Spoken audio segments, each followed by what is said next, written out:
자녀를 가진 모든 부모들의 바람은 자녀들에게 대해서 건강하게만 자라다오 하는 것일 겁니다. 참 저도 이 자녀를 가지게 되었을 때 참 마음으로 어떤 생각이 들었느냐 하면 이 아이가 그저 어디 탈 없이 그저 손발 다 정상적으로 있는 그렇게 태어나면 좋겠다. 그거 하나만 소망이다 이랬습니다. 그래, 아이가 태어나니까 이제 가장 먼저 보는 게 그거지요. 야, 이거 아이가 달릴 게 달렸고 있을 게 있나. 그리고 참 감사드렸습니다.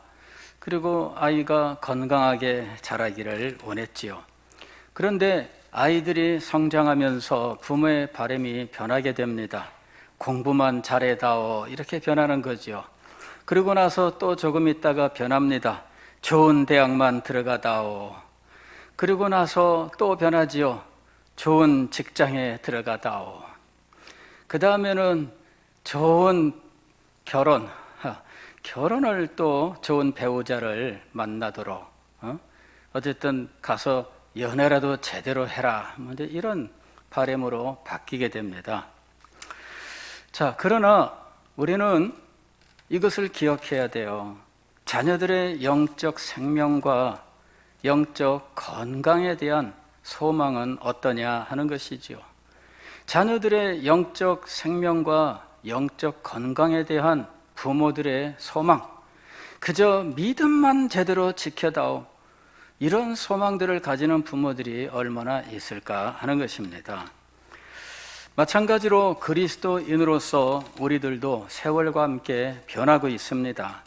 영적으로 더 건강하고 능력 있게 변한다면 좋겠지만 육신이 쇠약해지면서 우리의 영혼도 함께 쇠약해지기가 쉽습니다. 나이가 들면서 나이에 따른 자신감이 믿음인 줄로 생각되던 때가 있었습니다. 40대까지는 그것이 육신적으로 힘이 있고 사회적으로 점점 자리를 잡아가고 어디 가서나 대접받는 위치에 있기 때문에 그것이 곧 믿음인 줄로 생각하기가 쉽습니다. 나이가 들고 세월이 흐르면서 연령에 따른 건강상의 문제, 사회 활동의 영역 축소의 문제, 그 다음에 경제적인 실력이 점점 줄어드는 문제, 가지가지 문제와 함께 우리의 믿음도 쇠하고 마는 것입니다. 알고 보면은 우리가 믿음 안에서 정상적으로 능력 있게 성장했는지도 의심스러운 거예요. 오늘 우리는 영적 생명에 관심을 기울여야 돼요. 우리의 겉사람은 날로 쇠폐하고 패하지만 속사람은 날로 새롭도다 했었던 그와 같은 고백이 우리의 고백이 될 수 있어야 하는 것입니다. 금년에 우리의 표어는 예수의 생명 안에서 건강하게 성장하는 교회입니다. 여기 교회에 대해서 건강하게 성장하는 이라고 이야기했지만 이 교회의 성장은 실상은 성도들의 성장입니다. 성도들이 영적으로 건강하게 성장해야 교회도 영적으로 건강하게 성장하는 것입니다. 그래서 교회의 성장을 소망할 때 우리는 가장 먼저 성도들에 대하여 관심을 기울이는 것입니다. 우리가 영적으로 건강하고 성장하기 위해서 영적 생명의 본질에 대해서 이해를 해야 됩니다. 그래서 첫째, 둘째 메시지는 영적 생명에 대해서 이야기한 거예요. 예수 그리스도로부터 영적 생명이 시작되고 예수 그리스도 안에서 영적 생명이 정상적으로 성장하게 되어 있는 것입니다. 영적 성장과 건강은 예수 그리스도 안에 있는 생명에 좌우되는 것입니다. 다시 말씀을 드리면 예수 그리스도와의 생명의 교제에 달려 있는 것이죠. 예수 그리스도와의 생명의 교제가 살아있다면 그는 영적으로 건강하고 성장할 것이며 예수 그리스도와의 영적인 교제가 살아있지 못하다면 그의 영적 생명과 건강은 약해지고 말 것입니다. 그리스도와의 교제가 살아있느냐 하는 것이죠. 오늘 우리가 읽은 요한일서 이 책은 그리스도와의 영적 교제의 문제를 다루고 있습니다. 사도 요한은 이 편지를 쓰면서 그리스도와의 영적 교제에 대해서 이야기하고 그리스도와 교제를 나눈 성도들의 영적 교제에 대해서 이야기합니다. 그런데 이 교제를 가로막는 문제가 있어요. 방해하는 것이 있습니다. 첫 번째, 그리스도와의 교제를 방해하고 또 성도 사이의 교제를 방해하는 것은 죄의 문제예요. 죄가 있으면 죄가 하나님과 사람 사이를 가로막는 것처럼 이미 그리스도 안에서 새 생명을 얻은 사람이라 할지라도 죄를 지으면 그리스도와의 관계에 문제가 발생하는 것입니다. 그래서 지금 요한 1서에서는 먼저 죄 문제에 대해서 이야기를 하는 것입니다. 만일 우리가 우리 죄를 자백하면 그는 미쁘시고 의로우사 우리 죄를 사하시며 우리를 모든 불의에서 깨끗하게 하실 것이요. 그리스도와의 영적 교제를 살리기 위해서는 반드시 죄의 문제를 해결해야 돼요. 이 문제에 관심을 가지고 이것이 영적 교제를 가로막고 그리스도와의 영적 교제가 막히면 영적 생명과 건강이 약화되고 그는 정상적으로 성장할 수 없다는 사실을 알아야 하는 것입니다. 두 번째 문제는 세상에 대한 사랑의 문제입니다. 오늘 우리가 읽은 성경 말씀이 바로 이것을 가르치고 있는 거지요. 이 세상이나 세상에 있는 것들을 사랑하지 말라 그랬습니다. 세상을 사랑하면 그 사람이 아버지의 사랑 안에 거하지 않는다는 것을 나타내는 거예요. 이 세상이나 세상에 있는 것들을 사랑하지 말라. 누구든지 세상을 사랑하면 아버지의 사랑이 그 안에 있지 아니하니. 아버지의 사랑이 그 안에 없고 그리스도의 생명이 그 안에서 약화되는 것이에요. 세상을 사랑하지 말라라고 말씀하였는데 알고 보면 사실 세상은 사랑의 대상입니다. 세상에 대하여는 정당한 사랑이 있고 왜곡된 사랑이 있어요. 세상에 대해서 우리는 정당한 사랑을 가져야 돼요. 가령 요한복음 3장 16절에 하나님의 사랑이 나타나 있습니다. 하나님이 세상을 이처럼 사랑하사 독생자를 주셨으니 그랬습니다. 하나님께서 세상에 대하여 정당한 사랑을 나타내셨습니다. 세상에 대하여 그리스도를 보내셨고 이것은 세상을 사랑하는 증거였습니다. 하나님의 사랑이 여기 있으니 독생자를 보내신 것입니다. 이것이 하나님이 세상을 사랑하신 증거예요. 하나님이 세상을 사랑하신 것은 정당한 사랑이었던 것이죠. 그리스도도 세상에 대하여 정당한 사랑을 가지고 계셨습니다. 그리스도는 세상 죄를 지고 가는 어린 양이었습니다. 세상은 죄로 말미암아 신음하고 있습니다. 세상은 죄로 말미암아 하나님의 진노와 저주 아래에 있으며 세상은 죄로 말미암아 멸망으로 지금 떨어지고 있는 것입니다. 아니 이미 법적으로는 멸망으로 이미 떨어진 상태인 것입니다. 그러나 이 세상을 사랑하시는 하나님께서 독생자를 이 땅에 보내셨습니다. 그리고 그리스도께서는 세상을 사랑하셔서 세상 죄를 지시기 위하여 이 땅에 오셨던 것입니다. 그리고 세상 죄를 지고 가는 어린 양으로서 속죄의 제사를 드렸던 것입니다. 그리스도인들도 세상을 사랑해야 됩니다. 그러나 그리스도인들이 세상을 사랑하는 이 정당한 사랑은 이 세상을 구원의 무대로 보는 것입니다. 세상은 그리스도의 생명의 역사가 필요하고 세상은 하나님의 구원과 은혜가 필요하다고 하는 것, 세상에서 하나님의 구원의 역사가 나타나고 세상에서 그리스도의 구원의 은혜, 십자가의 능력이 나타난다고 하는 사실, 즉 세상은 하나님의 구원의 무대라고 하는 사실을 인정하고 이것을 분명히 마음속에 새겨야 하는 거예요. 그리스도인의 세상 사랑은 바로 여기서부터 출발하는 것입니다. 세상은 구원이 필요한 곳입니다. 세상은 그리스도의 십자가가 필요한 곳입니다.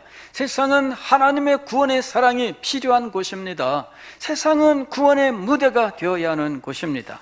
더 나아가서 세상은 사명의 땅이 되어야 합니다.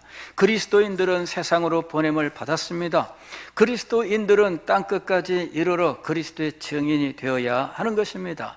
그리하여 구원의 무대인 이 세상에서 그리스도인들은 주님께 받은 사명을 감당해야 하는 것이지요. 이것이 세상에 대한 정당한 사랑인 거예요. 성경을 보면 그리스도인들이 세상에서 어떠한 위치를 가지고 있는지에 대해서 아주 많이 말씀하고 있습니다. 그리스도인은 세상의 빛과 소금입니다. 너희는 세상의 빛이다. 너희는 세상의 소금이다. 소금이 맛을 잃으면 어떡하겠느냐? 빛을 말 아래 두면 어떡하겠느냐? 빛은 숨길 수 없어요. 그리스도인들은 이 세상에서 드러나야 돼요. 그리고 그것이 그리스도인들이 세상을 사랑하는 증거입니다. 그리스도인들이 빛을 발하는 것은 세상을 사랑하는 증거입니다. 그리스도인들이 소금의 역할을 감당하는 것은 세상을 사랑하는 증거인 것입니다. 그리스도인은 세상을 위하여 선택을 받은 존재들인 것입니다. 그리스도인들은 하나님에게서 난 자들이며 세상에 속한 자가 아닙니다. 오히려 세상을 향하여 보내심을 받은 자들이지요. 그리고 보내심을 받은 그리스도인들은 오히려 세상을 이기는 자들인 것입니다. 문제는 세상에 대한 잘못된 사랑에 있습니다. 오늘 우리가 읽은 성경 말씀은 세상에 대한 잘못된 사랑이 어디에서 비롯된 것인지를 말씀합니다. 여기 16절 말씀을 보면 이는 세상에 있는 모든 것이 육신의 정욕과 안목의 정욕과 이생의 자랑이니 다 아버지께로부터 온 것이 아니요 세상으로부터 온 것이라 하고 말씀하고 있습니다.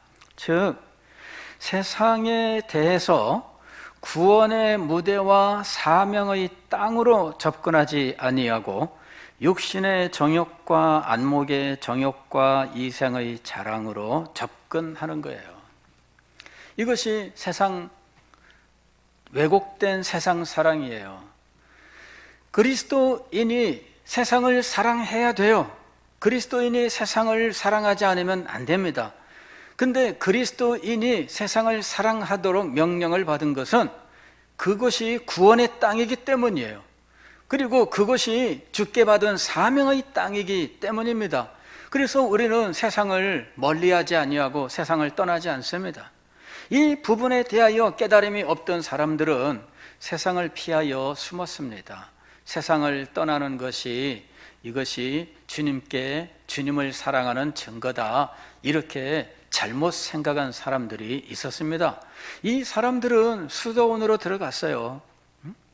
수도원에 들어가서 종신토록 나는 이 수도원 밖으로 나가지 않겠습니다, 이렇게 서원을 한 사람들도 있어요. 이런 사람들은 평생 동안 그 안에 살다가 거기서 죽고 그리고 수도원 묘지에 묻히는 거예요. 이 사람이 이 세상에서 태어났다는 증거, 그리고 이 사람이 이 세상에서 하나님의 사람으로서 행한 일은 무엇일까? 세상에 대하여는 아무것도 안 한 거예요. 그냥 세상을 등지고 수도원에서만 지냈던 거지요. 이거는 정당한 모습이 아닙니다. 어떤 사람들은 이 세상을 떠나자 해가지고 이 세상 정부의 어떤 법적 법이 미치는 한도 밖에서 우리끼리 살아간다, 이러는 사람들도 있습니다. 어떤 사람들은 이 세상의 문화와 접촉하지 않고 그냥 우리끼리 그냥 자급자족하며 살아간다, 이러는 사람들도 있었습니다. 이 모든 것들은 사실 세상을 두려워하여 이 세상을 떠났는데 세상을 구원의 무대나 혹은 사명의 땅으로 보지 못했기 때문입니다. 우리는 세상 속으로 보냄을 받았습니다. 그러나 분명한 것은 우리가 세상으로 보냄을 받았지만 그러나 세상에 속한 자는 아니다라고 하는 사실이에요. 그런데 이 세상에 속하지 않았다라는 것만 강조했지 세상으로 보냄을 받았다라고 하는 사실은 잊어버린 사람들이 있었던 거예요. 우리는 이 양자를 다 기억을 해야 돼요. 우리는 세상에 속하지 않은 것이 맞습니다. 그러나 분명한 것은 세상으로 보냄을 받았다는 거예요. 세상으로 보냄받았습니다 라고 하는 이 부분을 우리가 잊어버리면 소위 세상을 떠나 사는 등진 사람들의 삶을 살 수밖에 없는 것이지요. 문제는 우리가 세상으로 보냄을 받았을 때 이는 사명자로서 세상에 보냄을 받았다는 거예요. 그런데 이 사명을 잊어버리고 육신의 정욕과 안목의 정욕과 이생의 자랑으로 이 세상에 다가가는 것이었습니다. 이것이 문제입니다. 육신의 정욕, 이것은 그냥 육신의 본능을 만족시키고 이것을 더 본능을 통해서 즐겁게 하는 것을 추구하는 삶을 사는 거예요. 그리스도인들은 그런 삶을 살아서는 안 되는 것이지요. 그것을 위해서 우리의 시간을 쓰고 힘을 쓰고 가진 것들을 사용하고 그걸 통해서 즐거움을 얻고 그리고 다른 모든 사명을 잊어버린다면 우리는 세상을 정당하게 사랑하는 것이 아니에요. 육신의 정욕과 안목의 정욕, 안목의 정욕이라고 하는 것은 자기 눈에 보기에 좋은 대로입니다. 그래서 눈에 보이면은 견물생심이라 욕심이 생기고 더 좋은 거, 더 예쁜 거 갖고 싶고 그런 탐욕이 마음속에서 자라나잖아요. 이런 탐욕은 우상숭배라고 말씀하고 있어요. 이런 것들이 마음속에서 자꾸 일어나요. 그리고 이런 탐욕 때문에 세상을 더 가까이 하는 거예요. 사명의 땅이 아니라 그냥 즐기는 땅으로 세상이 변해버리고 마는 거죠. 세상을 즐기는 곳으로 인식하게 되고 사명의 땅이라고 하는 것을 망각해버리게 되면 그는 점차로 예수 그리스도와의 생명의 교제가 줄어들고 영적 생명이 점점 쇠하게 되고 건강을 상실하게 되는 거예요. 세상을 사랑하면 그리스도와의 교제를 떠나게 되어 있습니다. 세상을 사랑하게 되면 점점 성도의 교통도 줄이게 되어 있어요. 세상을 사랑하면 그리스도 앞에 나오고 하나님을 경배하는 것도 점점 줄이게 되어 있어요. 세상을 사랑하게 되면 이제 주님 앞에 기도하는 일도 점점 줄이게 되어 있습니다. 세상을 사랑하게 되면 주님의 사명을 위해서 내 모든 것들을 사용해야 되는데 세상의 것들을 즐기는데 이 모든 것들을 사용하는 쪽으로 변하게 된다 하는 것입니다. 결국에는 그리스도를 떠나고 교회를 떠나는 비극적인 일들도 일어나게 되는 것입니다. 저는 성경을 읽다가 대만은 세상을 사랑하여 떠나갔고 하는 말씀을 읽을 때 참 이 마음속에 깊은 아픔이 있었어요. 한때는 뜨거운 열정으로 주님의 일을 섬겼던 사람입니다. 그 열정 때문에 모든 것 버려두고 사도 바울의 선교 사역에 동참했던 사람입니다. 그러나 그는 어느덧 세상을 사랑하면서 그 모든 사명을 망각하게 되었고 사명이 그의 즐거움과 기쁨이 되었던 것에서 세상이 기쁨과 즐거움의 대상으로 변질되어 버리고 말았던 것이죠. 여러분, 그로 인하여 그는 성경에 세상을 사랑하여 떠나간 사람으로 올려지게 되었어요. 가룟 유다와 함께 이 데마라고 하는 사람이 얼마나 비극적인 인물이 되었는지 모르겠습니다. 오늘 우리들도 우리의 이름이 어디에 실리기를 원하십니까? 여러분은 여러분의 이름이 어디에 실리기를 원하십니까? 하나님의 생명책에 기록되기를 원하십니까? 아니면 생명책을 아무리 뒤져도 찾아볼 수 없는 지워진 이름이 되기를 원하십니까? 오늘 우리는 이걸 분명히 알아야 돼요. 그리스도 안에 생명이 있고 그리스도와의 살아있는 교제로 인해 이 생명이 우리에게 공급된다는 것입니다. 그래서 그리스도와의 이 교제가 살아있는 것이 중요한 거예요. 그리스도와의 교제가 사라지면 그러면 이 생명을 공급받지 못하는 거예요. 그러면 이게 얼마나 큰 문제예요?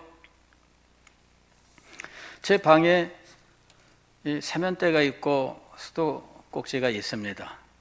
지난번에 한 일주일 추웠을 때 이 소위 우리가 수도꼭지가 얼었다 이렇게 말하잖아요. 일주일 동안 물이 안 나왔어요. 올려보는데 물은 안 나와요. 그래서 일주일 내내 참이 물 없이 저희 밖에 나가서 물 떠다 쓰고 이제 이러면서 왔다 갔다 했어요. 여러분, 분명히 물은 들어와 있어요. 수도꼭지의 끝까지 물이 들어와 있어요. 그런데 어떻게 된 거예요? 얼어붙어서 물은 안 나와요. 물은 분명히 연결되어 있어요. 그런데 안 나와요. 날이 풀리니까 어느 날 지금쯤은 나오지 않을까 하고 탁 올렸더니 물이 쫙 나오는 거 있죠. 아, 그랬더니 시원해요. 그리스도의 생명이 우리에게 연결되어 있어요. 우리의 영적 생명은 그리스도와 연결되어 있어요. 그런데 이 그리스도와의 영적 생명이 단절될 수가 있습니다. 아예 끊어진 것은 아닌데 연결은 되어 있는데 작동하지 않는 거죠. 수도꼭지를 아무리 올려도 물이 나오지 않는 것처럼 이게 얼어있는 동안에는 물이 나오질 않는 거예요. 마찬가지로 그리스도와의 이 교제가 단절되어 버리면 영적 생명이 역사하지 않아요. 그러면은 우리의 삶은 곤고하게 되는 것입니다. 영적으로 건강을 잃고 영적인 능력이 사라지고 영적 생명은 점점 쇠약해지는 거예요. 사랑하는 성도 여러분, 이 일이 오래되면 어떻게 될까요? 잠시 그러다가 금방 돌아오면은 그래도 다행입니다만은 이 일이 오래되면은 그의 영혼이 파리하게 되었도다. 참 비참하게 되는 거예요. 그 다음에는요, 회복하기가 너무 힘들어요. 건강을 한번 잃었던 분들이 예전에 건강을 회복하기 위하여 얼마나 많은 어려움이 있는지, 건강을 다시 회복하기 위해서 정말 많이 노력을 해야 돼요. 여러분, 건강을 회복하기 위해서는 습관을 바꿔야 돼요. 예전에 좋아하던 그 습관은 건강을 상실하게 만든 거였잖아요. 그래서 건강을 회복하기 위해서는 바꿔야 되는 거예요. 세상을 사랑하던 것, 이것은 건강을 잃어버리게 만들었던 일입니다. 영적 생명을 약화시켰던 일입니다. 그렇다면 가만히 앉아서 그냥 말씀을 들을 때마다 마음으로는 원해요. 아, 나도 영적인 건강을 가지고 능력을 가지고 주님께 붙들려 쓰임 받았으면 좋겠다, 이런 마음은 가져요. 저는 우리 성도 여러분들이 그런 소망을 가지고 계신 거를 다 압니다. 그런데 습관을 바꾸지 않으면 회복이 안 돼요. 그냥 몇 번 다니면 회복될까요? 안 그렇습니다, 여러분. 그 수술을 하고 나서 건강 회복을 하려면 운동을 좀 하세요, 이렇게 이야기를 합니다. 걸어 다니세요. 근데 열심히 실천을 하는데, 사람 마음이란 게 그래요. 한 이틀 정도 열심히 하면 될 줄로 생각하는 거 있죠. 그래가지고 이틀 열심히 하고 난 다음에 안 되네 이런다고요. 그렇지가 않습니다. 시간이 제법 걸려요. 영적으로도 마찬가지예요. 여러분들이 과거에 그리스도와의 교제를 약화시키던 이 세상으로 가는 이 삶을 벗어나기 위해서 여러분의 마음을 바꾸고 생활 습관을 바꾸고 그리고 그 습관이 정착되기까지 진득하니 그 시간을 투자해야 된다는 거예요. 그래야만 회복이 되는 겁니다. 사랑하는 성도 여러분, 오늘 우리는 정신을 차리지 않으면 마치 강추위에 수도꼭지가 얼어붙듯이 그리스도와의 영적 교제가 얼어붙을 수가 있어요. 그래서 우리는 이 얼어붙지 않도록, 아니면 이것이 얼어붙었다면 녹일 수 있는 움직임을 가져야 된다는 거지요. 온라인 예배를 드리는 기간이 한 달이 넘었습니다. 그동안에 온라인 예배니까 교회를 안 오셨어요. 근데 교회랑 아예 발을 끊고 지내신 분들이 참 많은 것 같아요. 그렇게 하지 마시고 평소에 교회를 한번 오셔서 기도를 하십시오. 주중에 낮에 교회 오셔서 기도하시고 돌아가세요. 그렇게 하면서 여러분의 영적인 삶에 그리스도와의 교제가 얼어붙지 않도록 늘 이거를 소중하게 지켜나가야 되는 거예요.